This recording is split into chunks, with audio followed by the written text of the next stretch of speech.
Roaming endlessly across the sweeping Arctic expanse, Inuit families lived in motion, often exposed to winter lows that could drop to an astonishing -70 degrees Fahrenheit. Without fixed homes to shelter them from nature's punishing force, they didn't have the luxury of retreating indoors or staying isolated from their environment. Survival meant adapting, and one of their most vital lifelines was the clothing they created themselves. Lacking synthetic fabrics or store-bought materials, the Inuit turned to the natural world around them for solutions, and nature delivered.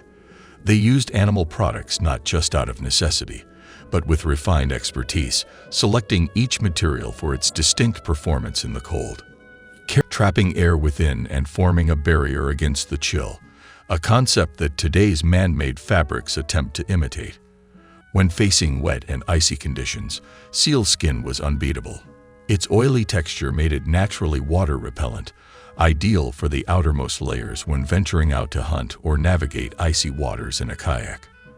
By removing the fur, they crafted a smooth surface that let moisture roll away while keeping their underlayers dry and warm. In the most extreme cold, polar bear fur was used sparingly but effectively, offering powerful defense against both wind and freezing temperatures. For mobility without compromising warmth, bird skins were another clever choice. Kept intact with feathers, these lightweight garments insulated incredibly well without adding bulk, an important factor for families always on the move. Fish skin, though not the first material that comes to mind, proved to be incredibly useful once processed correctly. The Inuit used it to make lightweight, waterproof garments for summer wear. Their clothing wasn't randomly assembled. It followed a thoughtful system where every material served a role. Soft hides from young caribou were chosen for garments worn closest to the skin, offering comfort and insulation. Meanwhile, tougher hides from older animals became the foundation for outer layers built to withstand wear and tear. Seal skin played a dual role. Not only was it naturally water-resistant due to its oil-rich surface, but its flexibility made it perfect for crafting boots and outerwear that didn't restrict movement during long hunting trips or fishing. This was more than just staying warm.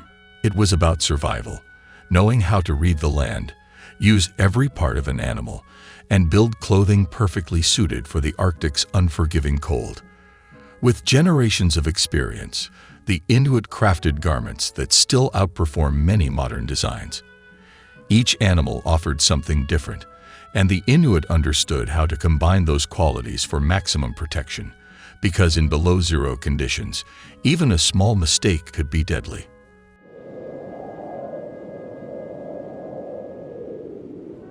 If you're finding this glimpse into Inuit life meaningful, make sure to subscribe to Inuit Heritage. When you subscribe, YouTube is more likely to show this content to others who value it too. Just tap that red button below. It's quick, it's free, and it helps the channel grow so we can keep sharing more stories like this. One of the most effective techniques they mastered was layering. But rather than piling on bulky, stiff garments, the Inuit created a smart system where each layer worked with the next to keep warmth in and moisture out. The innermost layer, usually caribou hide with the fur turned inward, acted as a thermal buffer. The hollow fur trapped warm air against the skin while pulling away moisture to keep the wearer dry. The second layer focused on retaining that body heat. It usually featured thicker furs, acting as the main insulator. Depending on how cold it was or how active they expected to be, this middle layer could be adjusted, added to for freezing days or removed for physical exertion. It functioned similarly to what fleece does today, though it was far more effective in extreme cold. Then came the outer layer, a critical barrier between them and the Arctic's wet, windy forces. Made from seal skin with the fur removed, this layer was almost entirely water-repellent. Its oily surface let snow and moisture slide off, while locking in the warmth from the layers underneath. It was rugged enough to withstand wind yet flexible enough to allow movement, whether paddling across icy waters or navigating snowy terrain. In temperatures that could turn damp clothes into a death sentence, this layer made all the difference. What made this traditional layering system so effective was how seamlessly the layers complemented one another. The innermost layer handled sweat and moisture, the middle section worked to retain warmth, and the outermost shield kept out wind and water, altogether forming a personal climate system that protected the wearer in temperatures well below zero. Even today, with all the high-tech materials available, many modern Arctic adventurers still fall short of replicating the performance of this timeless method. But crafting garments from animal hides was no quick task. The Inuit had to follow a careful, multi-step process to turn raw skin into reliable, wearable clothing. Simply taking a hide from an animal and putting it to use wasn't enough. Skip even one step, and the result could be disastrous. A jacket that cracked in the cold or rotted before it was ever worn. Hide was soaked in cold water until it softened. That made it easier to handle in the next stage. Once pliable, another round of scraping began and ensured the hide dried flat and smooth, free of folds and wrinkles. It was a bit like tuning a drum, too loose or too tight, and the final result would be flawed. When done right, the finished hide became strong, flexible, and ideal for transforming into cold weather gear. Drying the hides was just as meticulous as every other stage. They couldn't simply be left out in the sun. Direct sunlight would dry them too fast, causing the material to harden and crack like a sun-scorched piece of cardboard. Instead, the hides were hung in shaded, airy spots where cool breezes could do the work gradually. Once dried properly, they still weren't ready. The next step was re-softening the hide, which involved long hours of rubbing in animal fats or oils. This wasn't quick work. It took time, effort, and repeated applications to bring back flexibility without compromising durability. To finish the preparation, the hides were smoked over a slow-burning fire. This wasn't done for scent or color. It was functional. The smoke infused the material with preservation qualities, improving water resistance and keeping the hide pliable even in freezing temperatures. The smoke also acted as a natural safeguard against mold and rot. Only after smoking were the hides ready to be cut and shaped into garments. From beginning to end, this transformation could take several weeks, but the result was unmatched. A tough yet supple material capable of holding up against daily Arctic life. Equally impressive was the skill involved in sewing it all together. In such harsh conditions, construction mattered just as much as the materials. A poorly sealed seam could turn even the warmest outfit into a liability. The Inuit didn't just stitch pieces together. They engineered their clothing to keep cold air and moisture out. Their thread of choice was sinew, the fibrous tissue found in animal tendons, usually from caribou or seals. Once dried, sinew became exceptionally strong and resilient, holding up under the constant movement and frigid conditions of Arctic life. But what made it ideal for these garments was its reaction to water. When exposed to moisture, sinew didn't weaken. Instead, it swelled, tightening the seam and forming a natural waterproof barrier. This unique quality made sinew more effective than most modern threads in keeping the cold and damp out, proving once again that traditional knowledge often goes beyond the reach of today's technology. To handle these challenging materials, the Inuit didn't rely on generic tools. They created purpose-built instruments, each designed with care to meet a specific need. One of the most iconic tools was the ulu, a crescent-bladed knife that balanced power and precision. Its curved edge allowed them to glide through thick hides effortlessly, producing smooth, accurate cuts ideal for stitching. Whether trimming delicate pieces or shaping full-sized winter garments, the ulu delivered control that a straight-edged blade couldn't match. Alongside the ulu, bone needles played a central role in assembling garments. Far from being the substitute for metal, these handmade tools were often more efficient when working with dense fur and hide. Fashioned from animal bones, the needles were sanded and carved with incredible attention to detail. The eye was shaped just wide enough to carry sinew without fraying or snapping it, allowing seamless motion through heavy material. They came in various lengths and thicknesses, depending on the project. whether crafting a waterproof boot or reinforcing the joints of a parka. Sewing wasn't done in a one-size-fits-all approach either. The Inuit refined an array of stitching styles, each tailored to a particular function. They created tightly spaced waterproof seams for outer layers exposed to melting snow, flexible seams for garments that needed to bend with movement, and double-stitched or reinforced seams in spots prone to stress and wear. The level of detail was so precise that many seams appeared nearly invisible, yet they were completely windproof and capable of enduring daily use in brutal conditions.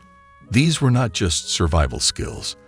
They were inherited craftsmanship. Young members of the community would spend years watching and practicing under the guidance of elders, gradually learning that their well-being could rest on the strength of a single stitch. In Arctic life, a garment was only as good as its weakest seam, and when failure could lead to frostbite or worse, there was no room for error. So when you picture Arctic wear, the parka probably jumps out first. And for good reason. The Inuit didn't just make coats, they crafted personal shelters you could wear, rugged enough to handle temperatures that could freeze moisture in your breath before it left your lips. A modern winter jacket hardly compares. Those feel like sweaters next to the real deal. Creating a traditional parka was no small task. It often required 6 to 8 caribou hides just to make one adult-sized piece, sometimes mixed with seal skin depending on the time of year or activity. The hood alone could take an entire caribou hide to shape correctly. Crafting one could take weeks, but when done with skill, a good parka could last 2 or 3 years under constant use in harsh conditions. Every detail was designed for function. The hood, for example, wasn't just sewn on as an extra. It was an essential feature designed to maintain warmth and visibility. Often edged with wolf or wolverine fur, it had the unique advantage of resisting frost buildup from breathing, unlike most other materials. This trim formed a ruff that could be adjusted to act like a wind tunnel, keeping the face warm even in biting winds. The main body of the parka featured a weather-resistant outer layer made from seal skin, tailored to allow easy movement while sealing out wind. Inside, the caribou hide was positioned with the fur inward, insulating the body with thousands of air-trapping fibers. Inner and outer layers were often cut at slightly different sizes, creating natural air pockets between them. In some designs, this dual layer system acted like a built-in heating mechanism, allowing warmth to circulate while still being lightweight and breathable.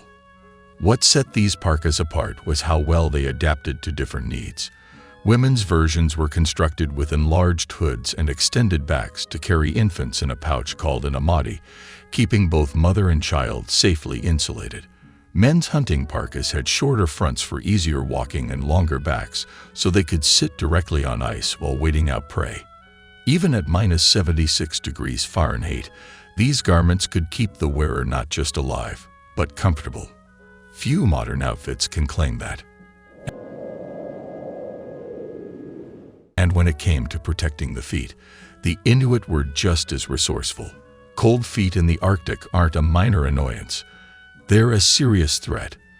The Kamik, their traditional boot, wasn't just a shoe. It was a finely tuned piece of survival gear, taking weeks to make and providing unmatched protection.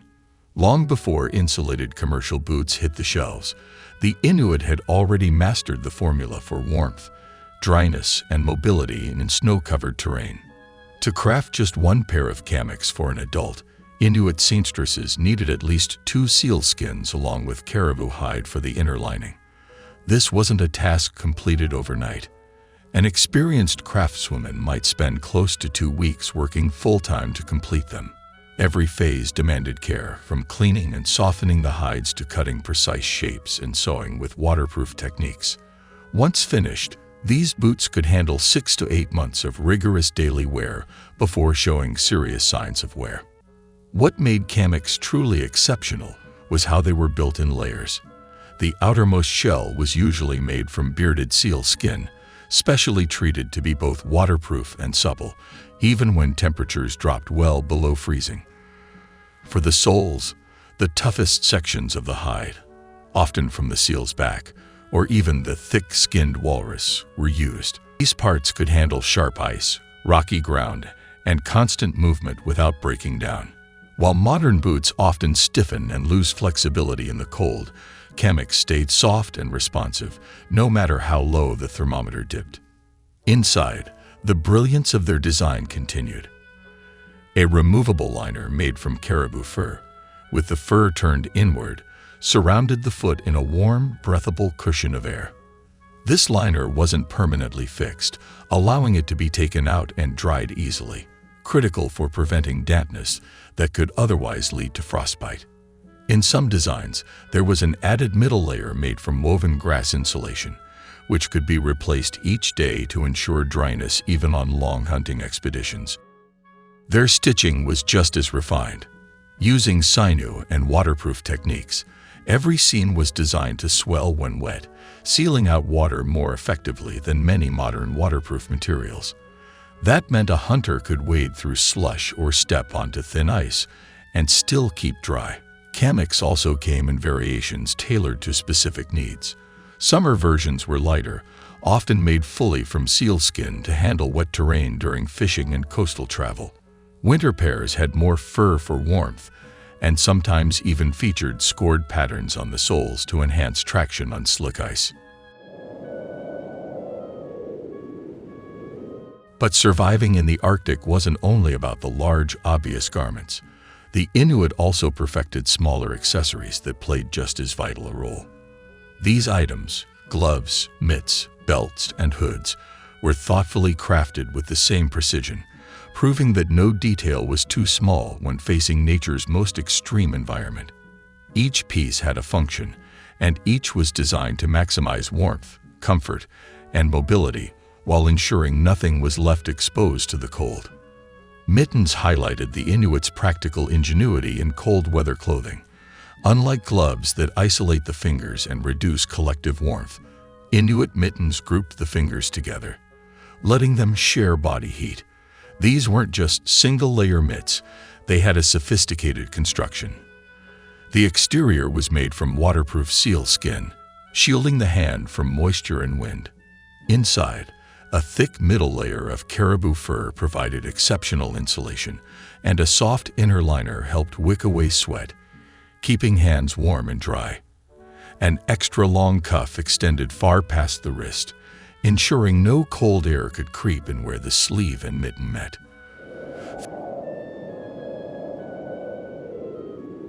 Face protection was just as thoughtfully engineered.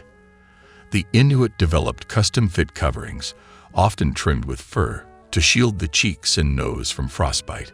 These were more than just wraps. They were breathable systems designed to block wind while preventing the condensation from exhaled breath from freezing on the fabric. For this, wolverine fur was especially prized. Its unique structure doesn't trap moisture or accumulate frost, making it ideal for harsh environments where every breath could freeze instantly. One of their most clever creations was the snow goggle, crafted from materials like bone, driftwood, or ivory. These were narrow, slit-style eye covers worn to reduce snow glare long before sunglasses were even imagined. They weren't fashion accessories, they were life-saving tools.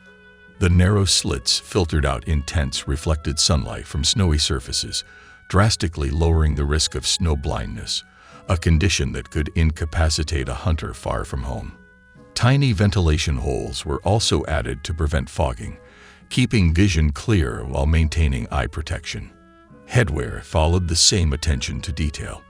Instead of simple hats, the Inuit designed complex insulating headgear, often built into the parka itself. These headpieces used fur placed strategically to trap heat while remaining lightweight.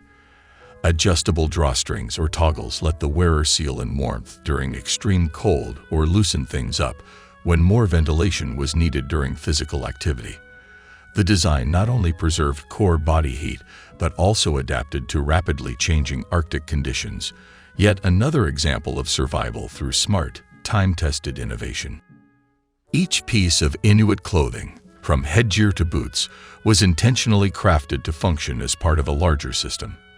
The mittens, goggles, face coverings, and layers all work together seamlessly to eliminate any weak spot where cold might sneak through. It wasn't just clothing.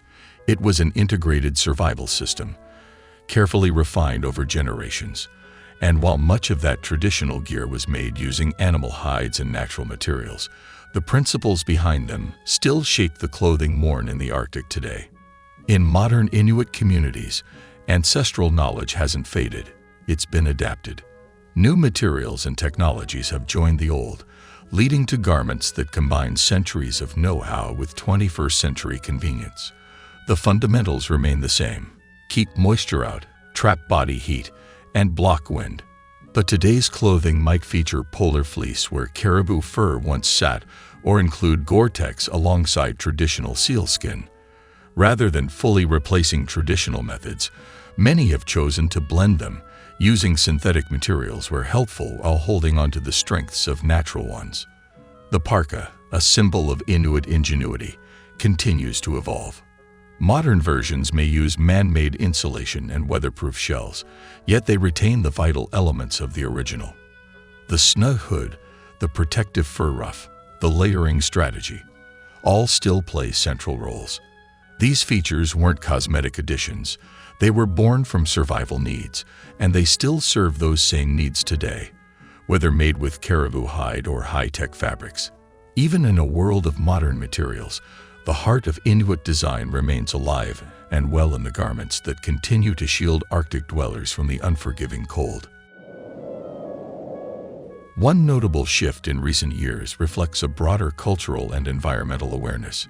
Polar bear fur, once highly valued for its unmatched warmth and wind resistance, is no longer used.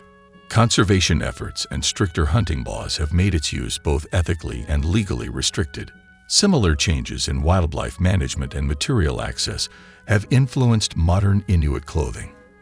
As certain traditional resources became scarce or regulated, Inuit makers responded not by abandoning their methods, but by adapting, finding new ways to achieve the same levels of protection using more sustainable and available alternatives. The craft of preparing skins and sewing garments has also undergone thoughtful evolution. While some artisans continue to rely entirely on traditional practices, others now incorporate modern tools into their workflow. Electric sewing machines help speed up long, straight seams, especially in commercial production. Still, for waterproof joints, where precision and weather resistance are critical, hand stitching remains the trusted method. The ulu, passed down through generations, continues to be used with pride, even as steel blades and new cutting devices are added to the toolset. What's truly remarkable is how much influence this traditional knowledge holds over the world of contemporary outerwear. Large outdoor apparel companies often draw inspiration directly from Inuit innovations. They study time-tested features like air insulation layers, hood structure, and moisture control, adapting these ideas into synthetic-based gear for global use. Despite all the technological advancement, manufacturers still strive to replicate what the Inuit achieved with animal hides, sinew, and survival-driven ingenuity. The evolution of Inuit clothing is more than a story of fashion. It's a story of cultural endurance. It shows how a community can honor its past while embracing new realities. Through smart adaptation, creative blending of tradition and innovation, and unwavering respect for the environment, modern Inuit continue to shape Arctic gear that speaks both of history and of tomorrow. Loved exploring the world of Inuit clothing. There's so much more to discover about Inuit life, culture, and traditions. If you're enjoying the journey, give this video a like, share it with others who value heritage, and leave a comment. We'd love to hear your thoughts. Don't forget to subscribe to Inuit Heritage for more stories that celebrate the strength and wisdom of the Arctic's original people.